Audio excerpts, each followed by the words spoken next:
हमारी कहानियाँ देखने के लिए हमारे चैनल को सब्सक्राइब कीजिए और हाँ, बेल आइकॉन पर क्लिक करना मत भूलिएगा।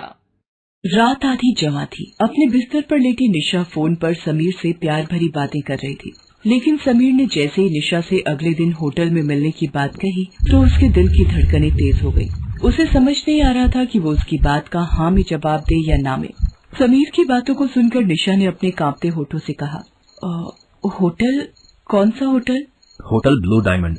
कुछ गड़बड़ तो नहीं हो जाएगी समीर? कैसी गड़बड़? I mean, किसी को पता तो नहीं लग जाएगा हमारे रिश्तों के बारे में? डर लग रहा है निशा। बहुत। तो मिलना कैंसिल कर दें? निशा थोड़ी देर खामोश रही। उसने अपने बिस्तर के सामने रखे अपने पति पंकज की तस्वीर की ओर देखा, फिर कुछ सोचा और समीर से कहा, समीर, जब प्यार किया तो डरना क्या, मैं आ रही हूँ तुमसे मिलने। अगले दिन निशा समीर से मिलने होटल ब्लू डायमंड पहुँच गई। उसने लाल रंग की साड़ी पहन रखी थी, होठों पर उसी रंग की मैचिंग लिपस्टिक, कानों में बड़े बड़े टॉप्स और खुले बालों में वो किसी अप्सरा की जैसी लग रही थी। उसने होटल के रिसेप्शन पर जाकर कहा, रूम नंबर 311। होटल के रिसेप्शन पर खड़े रिसेप्शनिस्ट ने उसकी ओर मुस्कुराकर देखा और कहा, 3rd फ्लोर, बाएं साइड से 4था कमरा। मेरी बुकिंग है आज की। जी मैम, ये रही आपके कमरे की चाबी। ऊंची सैंडल पहने खटखट करती हुई निशा रूम नंबर 311 में पहुंची। दरवाजा खोला और कमरे में प्रवेश कर गई।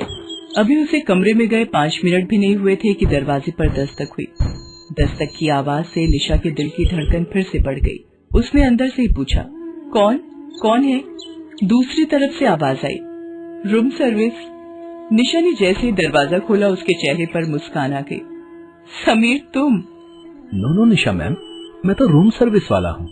ये कहते हुए वो कमरे के अंदर आ गया और निशा के पास घुटनों के बल पर बैठ गया और एक गुलाब का फूल उसे देते हुए कहा कि मोहतरमा, बताइए ये बंदा आपकी क्या खिदमत कर सकता है?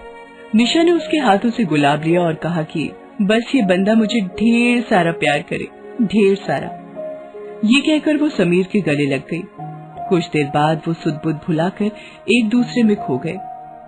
निशा शादीशुदा थी। पंकज से 3 साल पहले ही उसकी शादी हुई थी, लेकिन पंकज कारोबार में इतना उलझा रहता कि उसे निशा की कोई फिक्र नहीं होती। 11 जनवरी को दोनों की शादी हुई थी। निशा बहुत अरमानों के साथ नए घर में आई थी। वहाँ पर उसके लिए सब कुछ था, लंबी गाड़ी, बड़ा घर, नौकर चाकर, लेकिन सिर्फ पंकज का प्यार नहीं था। अरे निशा, मैंने कहा ना, अभी बहुत काम है यार। माल की सप्लाई बाकी है, कुछ नए ऑर्डर भी मिले, उनके लिए रॉ मटेरियल का अरेंजमेंट भी करना है। सुनो ना, 2 महीने रुक जाओ ना, फिर हम चलेंगे हनीमून पर। कोई नहीं, वो आपने ही कहा था इसलिए मैंने याद दिलाया। वैसे भी काम तो काम है, वो तो करना ही है। लेकिन शादी के 3 साल हो गए। पंकज के वो 2 महीने आए ही नहीं जब उसने वादा किया था कि वो हनीमून पर जाएंगे। निशा ने भी उससे कहना छोड़ दिया। उसे समझ आ गया था कि पंकज सिर्फ अपने कारोबार से प्यार करता है। रात के 12:30 बज गए। हर दिन ये इतनी ही देर से आते हैं। अरे काम कौन नहीं करता, लेकिन काम के चक्कर में अपने घर को, अपनी बीवी को भूल जाना सही तो नहीं है। मुझे तो लगता है ये घर सिर्फ सोने के लिए आते हैं। इनका वश चले तो ये ऑफिस में ही सो जाए। पिछले 2 सालों से पंकज शादी की सालगिरह पर निशा को बाहर ले जाने की बात कह रहा था, लेकिन वो भी उसे याद नहीं रहता। शादी की 3री सालगिरह की बात है। अरे प्रॉमिस कर रहा हूँ, आज मैं बिल्कुल भी नहीं भूलूंगा। आज हम दोनों न सिर्फ बाहर खाएंगे बल्कि लॉन्ग ड्राइव पर भी चलेंगे। और अगर मैं भूल भी गया तो मुझे शाम को 7 बजे कॉल करके याद दिला देना, ठीक है? चलो अब मुझे जाने दो। Love you and happy anniversary. ये कहकर पंकज फैक्ट्री के लिए निकल गया, लेकिन रात के 8 बज गए। पंकज घर नहीं आया तो निशा ने उसे कॉल किया। क्या हुआ पंकज, आप अभी तक निकले नहीं हैं? 8 बज गए हैं। निशा, माय डियर वाइफ, मैं भूला नहीं हूँ। थोड़ी देर और यार, मैं निकलता हूँ। एक काम करो, तुम ड्राइवर को बोलो तुम्हें होटल सनशाइन में छोड़ दे। मैं तुम्हें वहीं मिलता हूँ। निशा होटल सनशाइन में पहुँच गई। वहाँ पहुँचकर उसे 10 बज गए, लेकिन पंकज नहीं आया। उसने 2 बार उसे कॉल भी किया, लेकिन उसने उसका कॉल कट कर दिया। गलती मेरी ही है, मैं ही उनसे कुछ ज्यादा एक्सपेक्टेशन लगा लेती हूँ। उनकी पहली प्रायोरिटी उनका काम ही है। निशा ने घड़ी की ओर देखा, 10:30 बजने वाले थे। उसने एक बार और कॉल किया। इस बार पंकज ने कॉल पिक कर लिया। क्या निशा, तुम बिल्कुल स्टूपिड हो क्या? अरे मैं यहाँ काम में बिजी हूँ और तुम कॉल पर कॉल किए जा रही हो। लेकिन आपने तो मुझे यहाँ होटल सनशाइन में वेट करने के लिए कहा था। हाँ कहा था, लेकिन काम भी तो है, उसे छोड़कर आ जाऊं? सुनो, एक काम करो, तुम डिनर कर लो, मेरा आना थोड़ा मुश्किल है। आज एनिवर्सरी है हमारी पंकज।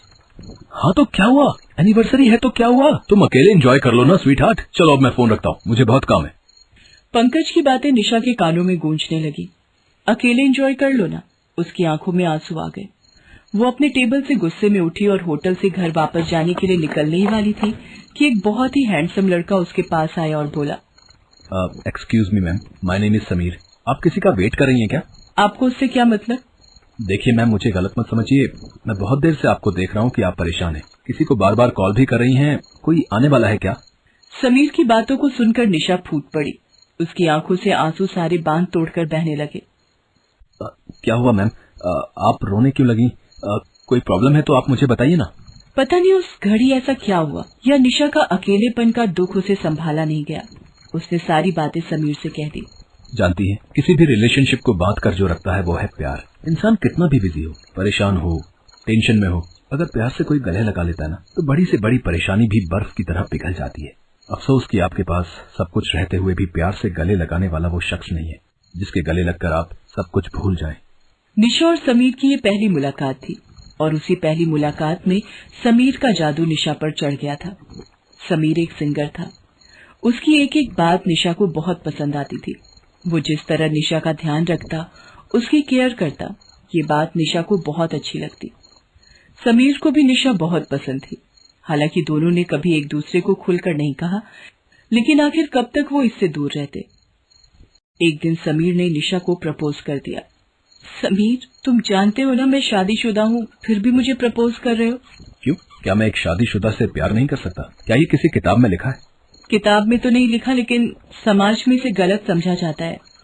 किस समाज की आप बात कर रही हैं निशा मैम? प्यार करने से कोई समाज किसी को नहीं रोक सकता। अरे प्यार ही तो वो शक्ति है जिससे आपका समाज चलता है। अगर उसे ही निकाल देंगे तो फिर क्या बचेगा? समीर की बातें निशा को समझ तो नहीं आई, लेकिन समीर के बिना वो नहीं रह सकती थी। दोनों छिप छिप कर मिलने लगे और उन्होंने सारी सीमाएं भी कई बार लांघ दी। हालांकि उसे ये नहीं पता था कि समीर उसका यूज कर रहा है। उसने निशा से लाखों रुपए ऐंठ लिए थे और वो उससे अय्याशी करता था। सोने के अंडे देने वाली मुर्गी हाथ लग गई है मेरे। अपनी लाइफ तो बिल्कुल सेट है। हालांकि कभी कभी निशा को भी लगता था कि समीर उससे बार बार पैसे क्यों मांगता है। उसे ये भी लगता था कि वो अपने पति को धोखा दे रही है, लेकिन उस रिश्ते में उसे अब घुटन सी होने लगी थी। इसलिए समीर का साथ उसे अच्छा लगता। लेकिन आखिर समीर और निशा का रिश्ता कब तक छिपता? आखिरकार पंकज को अपने लोगों द्वारा समीर के बारे में पता लग गया। उसे ये भी पता लगा कि समीर बहुत ही बदमाश किस्म का लड़का है। उसने शहर की और भी कुछ औरतों से ऐसे नाजायज संबंध बना रखे हैं और वो उनका पहले तो फायदा उठाता है और बाद में उन्हें ब्लैकमेल करता है। पंकज समीर की असलियत निशा को बताने ही वाला था। तभी एक दिन समीर ने 10 लाख रुपए निशा से मांगे। 10 लाख? मेरे पास इतने रुपए नहीं है समीर, और मैं अपने पति से इतने पैसे मांगूंगी तो उन्हें शक हो जाएगा। वो सब मैं नहीं जानता निशा, मुझे पैसे चाहिए। अगर तुमने मुझे पैसे नहीं दिए तो मैं तुम्हारे पति से पैसे मांग लूंगा। ये तुम क्या कह रहे हो? तुम तो मुझसे प्यार करते हो। मैं प्यार सिर्फ पैसों से करता हूँ निशा, पैसों से। पैसे दो नहीं तो तुम्हारी इज्जत नीलाम कर दूंगा। नहीं समीर, तुम कुछ ऐसा मत करना। पंकज ने निशा और समीर की सारी बातें सुन ली। उसने उससे कहा, वो बहुत बदमाश लड़का है निशा, बहुत बदमाश। कौन? किसकी बातें कर रहे हैं आप? वही जो तुम्हें फोन पर ब्लैकमेल कर रहा है। उसके बाद पंकज ने समीर की सारी असलियत निशा को बताई और उससे कहा, निशा, क्या कमी रखी मैंने? तुम्हारे पास महंगी से महंगी गाड़ी है, बड़ा बंगला है, नौकर चाकर की लाइन लगी रहती है तुम्हारे आगे पीछे। बोलो, इससे ज्यादा और क्या मैं दे सकता हूँ? प्यार ही नहीं दिया आपने मुझे कभी। 3 साल से अधिक हो गए हमारी शादी को, लेकिन आपके घर में मैं सिर्फ एक सामान की तरह हूँ जो रहे चाहे ना रहे आपको कोई फर्क नहीं पड़ता। कभी आपने 2 मिनट बैठकर मुझसे कुछ पूछा? कभी प्यार से मुझे गले लगाया? कभी प्रेम से मेरी तरफ देखा? नहीं, कभी नहीं। काम काम काम। आपके लिए सिर्फ काम ही सब कुछ है। मैं जानती हूँ कि मैंने गलती की है, लेकिन कसूरवार आप भी हैं, आप भी। पहली बार पंकज को लगा कि उससे सही में बहुत बड़ी गलती हो गई है। वो अपनी फैक्ट्री, अपने क्लाइंट्स और अपने काम में ही बिजी रह गया। उसे 2 मिनट की फुर्सत उस शख्स के लिए नहीं थी जिसे वो अग्नि के आगे 7 फेरे लगा कर लाया था।